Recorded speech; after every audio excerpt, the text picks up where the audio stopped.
In the year 1990, it was the first time I came across video games. In India, it probably came later than other places in the world. So I was at a friend's place and I saw this first time this square box, an old Nintendo console with which you could play these video games, and I was so much blown away by that I went home and I said my father, let's get one of these things. But it was very, in that time of India, it was quite expensive. So we figured out a way, because it was expensive and not many people were buying. There were people who would rent you, like special shops who would rent you for 24 hours. So then started a phase of about couple of years in our life when every weekend I would go out and rent that Nintendo console for 24 hours or 48 hours every weekend, and me, my brother and my father, we would sit in front of the TV. You had to plug in this with wires in old TV, and we would play this game with the remote controls, which were also with wires. I mean, without rest. The only thing we did was play those games. And I remember the most games we played in those days, it was, maybe some of you know, I think it is more like men's territory about games, probably. But still, I'll share with you. There was a game called Mario Brothers, like Mario.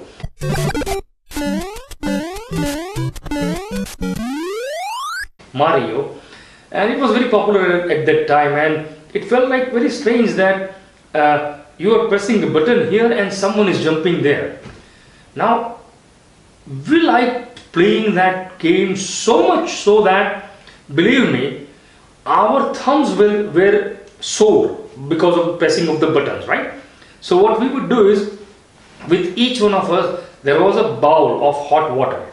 So when my turn finishes, I will put my thumbs in the hot water, and until my brother and father plays their turns one by one, my thumbs will be fine, like, because in hot water. And then again my turn, and that's what they would also do. So this was the craziness with which we played those games, and we were so absorbed in the game, because you are pressing this button and he's going, when you press right, it goes right. When you press a button, he jumps. So there were some special places where it would jump. The character Mario, he would jump. So we are holding this remote control, and when we do this, we press with the jump. We also would make as if we ourselves are jumping. It was like really some crazy, excitement and involvement playing those games. And while playing those games, we got so much involved that when we would have snacks, the one who is playing doesn't know anything else that is happening in the world. So for example, if my father is playing, then I and my brother would eat his snacks and he would not notice, and if I am playing, they would eat my snacks and I wouldn't notice. It was so much absorbing and so much involving. Friends, the reason I am bringing this video game incident of my life today is because it is connected with our today's topic. Have you really noticed someone who plays video games? I mean, they are so absorbed in it that they forget the world around them. They become the character. And this is what we also used to do. Like, if the character dies, for example, if my father is playing and the character dies, me and my brother would be happy, you died, and we are waiting our turn. And when our character dies, we would be like, oh God, what happened? I died. Like, he died, I died. That's how we say it when the character we were playing died. The thing is, why that happened, because when you are playing a video game, and something is all the time happening on the screen, and what is happening on the screen is so fast, it moves from one to another, like one shot to another shot, one scene to another scene, and if you don't pay full attention, you would die. So in order not to die, all of your attention has to go to what is happening on the game, in the screen, on the screen. So that phenomena, that mechanism where all of our attention goes there, this phenomena causes what we call identification.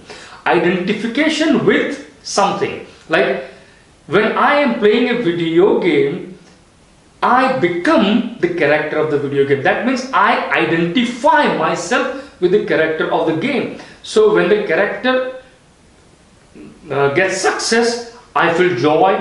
When the character dies, I feel sad, or I feel frustration. This is identification. I become him. I become that character.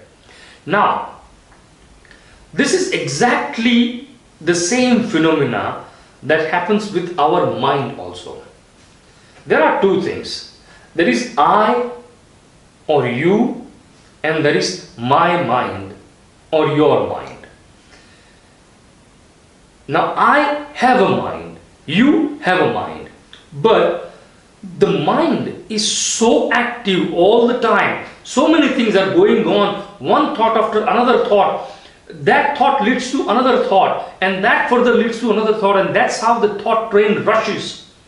And in the process, thoughts, they trigger emotions, and then emotions trigger more thoughts.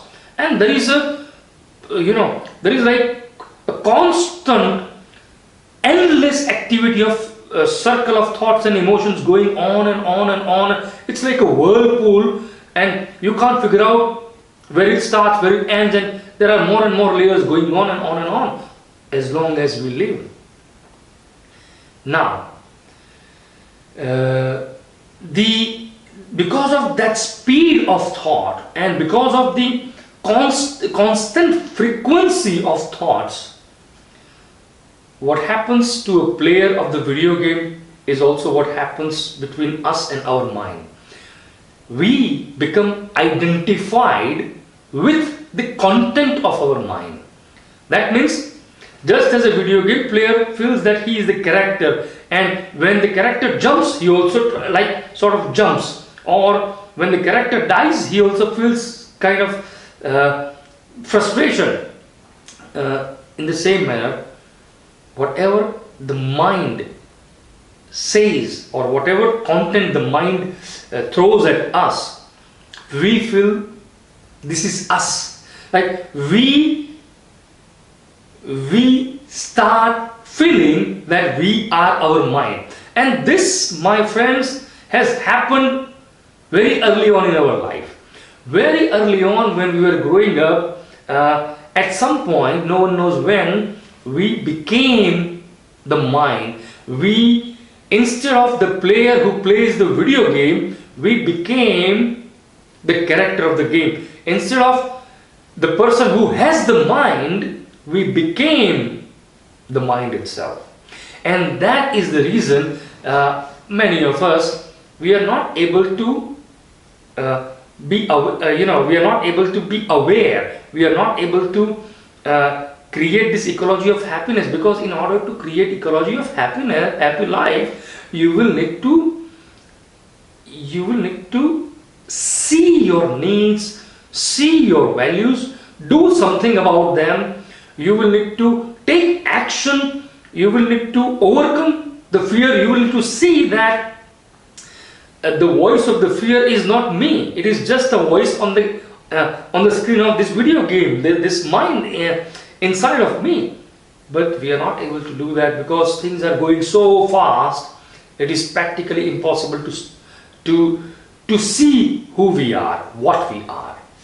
And I was just going through this the assignments, video assignment that I asked to all of you to submit, and I was going through one of them that was created by our participant Ina Kozlinska, and in one of her videos she mentions the need of having a regular practice that will help us to become more and more aware, so that we can watch ourselves, only theory, only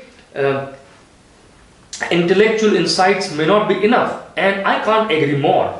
And it prompted me to reconsider the sequence of my program, and I thought that let's do from now on that in weekends, there are 2 days of weekend, Saturday and Sunday. One of the days we will introduce a practice, and another day we will keep for some questions that have been asked in our group. So today I would like to introduce to you a practice, a very simple but very powerful practice that if you do on a regular basis, it will help you to disidentify from your mind. It will help you to literally stop your mind so that you can see yourself, you can see your reality of your life. Now, this is essentially a meditation, but not the traditional meditation, the practice that I want to share with you now. You don't have to sit with closed eyes for 15 minutes, 20 minutes or 1 hour. It can be done. There are many such meditations and we will explore those also. But today's practice is something you can do anywhere, anytime, and it doesn't require a lot of technique or a lot of practice. All you have to do is just do what I'm saying, and over a period of time you will see the results. Now, first let me tell you the goal of this practice. The goal of any meditation is only one. Meditation is not there to help you feel calmer. That is a byproduct of meditation. If it happens, great, but that is not the goal of meditation. The goal of any meditation is to realize what you are, who you are, to realize that you are not your mind. Meditation is to find your true self, to be your true self. That is the goal of all meditation. And the only reason we are not able to do that is because of the constant speed of mind, right? So the goal of this meditation is to do something that will stop our mind. And when mind stops, what remains is you, the one who has the mind.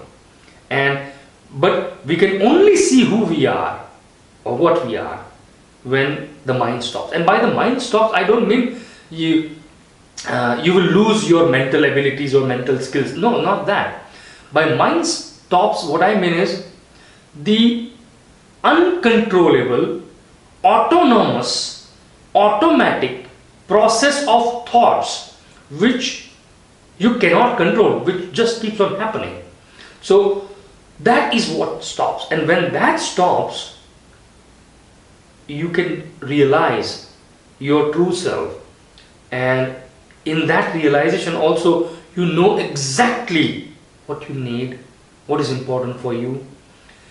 And when mind stops, you create a gap, a small window of consciousness. Now, normally, it's like this. We are and our mind. So they are all the time, like our consciousness, our awareness is covered by our mind, and wherever we go, like our mind is constantly working. So it's like we are not able to feel this consciousness. We are not able to experience our consciousness because of this identification with the mind. However, in this process, what happens is that mind stops. So your consciousness is free for a moment from that mind. Now that consciousness is like a small light. Okay. The more lights there are, the more consciousness comes. But every time the mind stops, there is a gap. There is a small light. So what we have to do is we have to create many gaps at regular intervals, so that over a period of time the light grows stronger and stronger and stronger. Every time the mind stops, the light of consciousness grows a little bit. But if you do it enough times on enough days, eventually, because of those gaps in mind, you feel yourself more. You experience your reality more times, and that's how you increase your consciousness. Now, all meditations in the world are designed for the same purpose. Yes, there are different ways to reach the same point. However, the meditation, I would not even call it a meditation. I would call it a technique to help you to stop the mind. Here is what you can do. You see, body and mind are totally connected. So much connected that, for example, your body will always reflect your mind. For example, if I have to say, if I say on the video like this that, friends, I am very confident that I will be successful in everything that I do, you will feel like this guy is not right, something is wrong about him. That's because while I am talking, like or maybe if I say, friends, I am very excited to be here in front of you, you will feel this guy is not excited. You will know immediately, because while my words say that I am excited, my body doesn't prove that, my body doesn't show that. Or even or if I do, for example, well, friends, I am very depressed today, life is so bad, I am absolutely frustrated, and I don't think I'm going to do anything in life. This is absolutely, I'm suffering very much. How do you think, friends? If I continue doing this thing, then also you will figure out that something is wrong. Like, his body says differently, his word says differently. That is because body and mind are so much connected that if I really feel confident, and if I have to say that I am excited, it would, like, I have to be like, well, friends, I'm excited. Like, body follows the mind. If I'm sad, automatically, like, the body, my shoulders go down, my face, this inward smiley comes on the face. So body and mind, they are totally connected. Now, the thing is, while the body follows the mind, the opposite is also true. The mind also follows the body.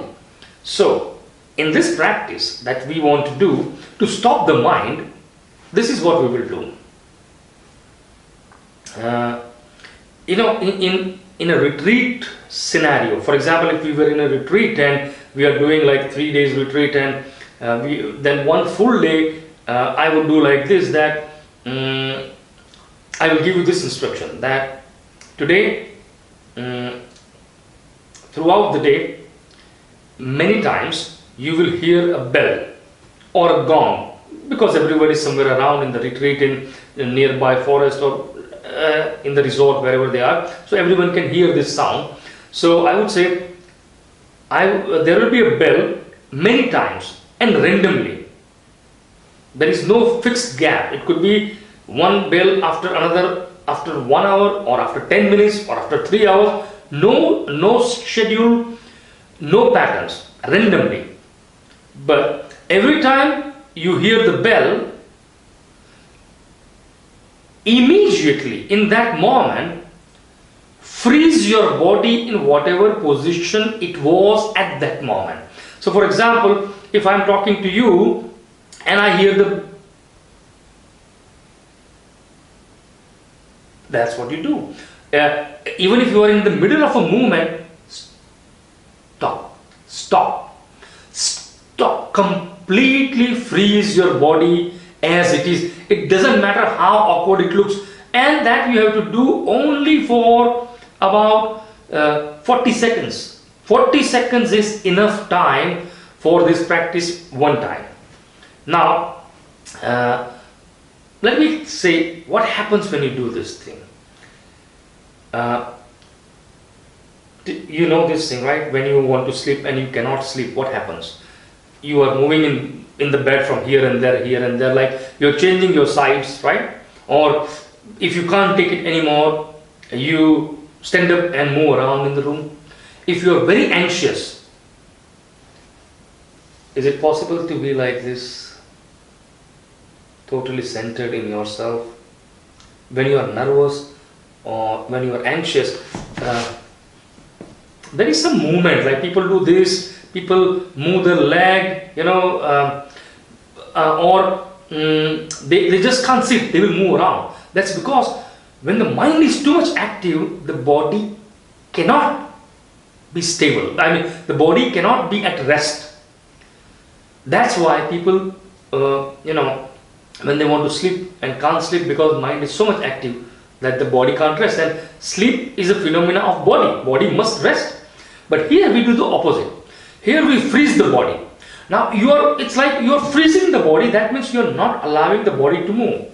Now that is like, you are going in a car, like your car is moving, and suddenly you see something in front that you must make a very short brake, like you are pushing the pedal of brake so hard that the car comes to stop at the same point. What happens then? When you push the brake pedal, there is a jerk, like the whole body goes, because there was a motion, body was moving and now it is suddenly stopped, so there is a jerk.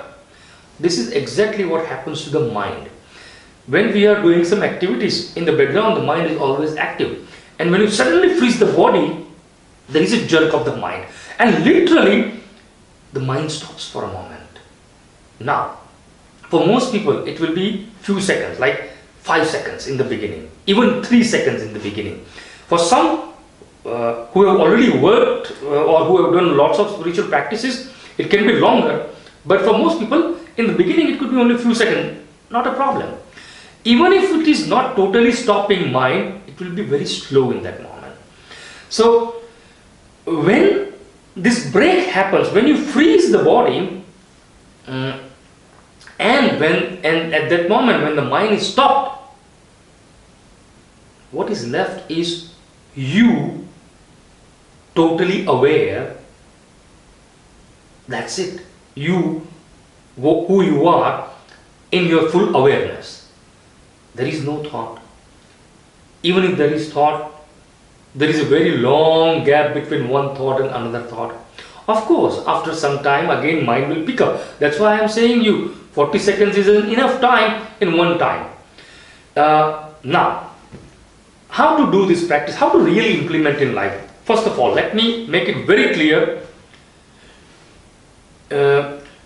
This practice is not to be done while you are crossing the roads, driving a car, cooking your meals, or doing something with your children.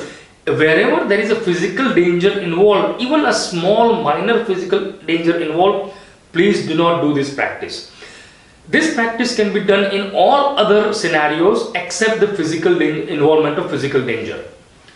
Okay, so how we can actually make it into a routine practice? So this is what I would do now. Like when I started doing this practice, it was, mobiles were not yet popular. There was only this big like brick mobiles, so, and they didn't even have function, so we used in a different way. But now when we have mobiles, in the mobiles we have so many possibilities, like to put alarm, right? So what I would recommend you is that every day you put like about 12 to 15 random alarms. Okay, so for example, one alarm, as an example, let's say you wake up at 6:30, so put one alarm at 7:15, another at 8, another at 10:22 or something, all this until you know when you are going to sleep. Now every time the alarm rings, whatever you are doing, except I said you the exceptions like driving or cooking and holding the children, apart from those activities, when the alarm rings, freeze.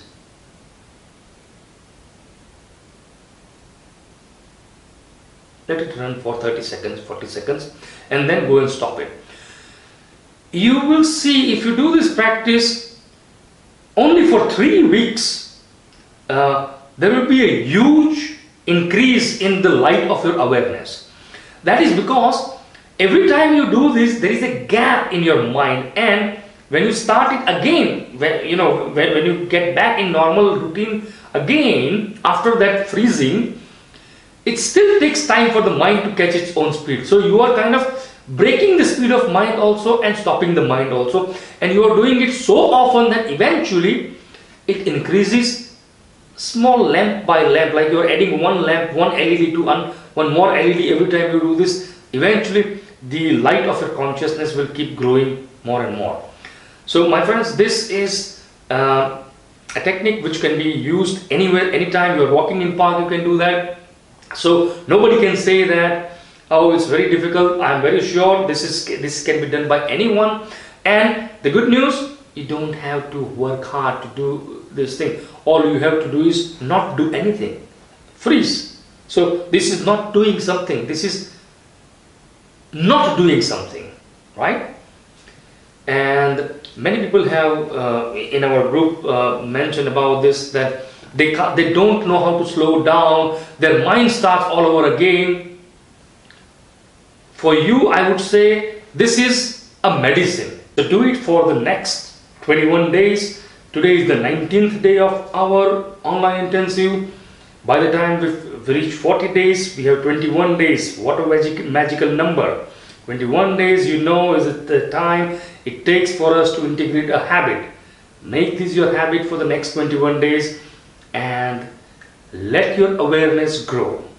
With that, my friends, I wish you have a great weekend, and I'll come back tomorrow with answer to one of the questions asked in the group. Have a nice day. Bye and thank you.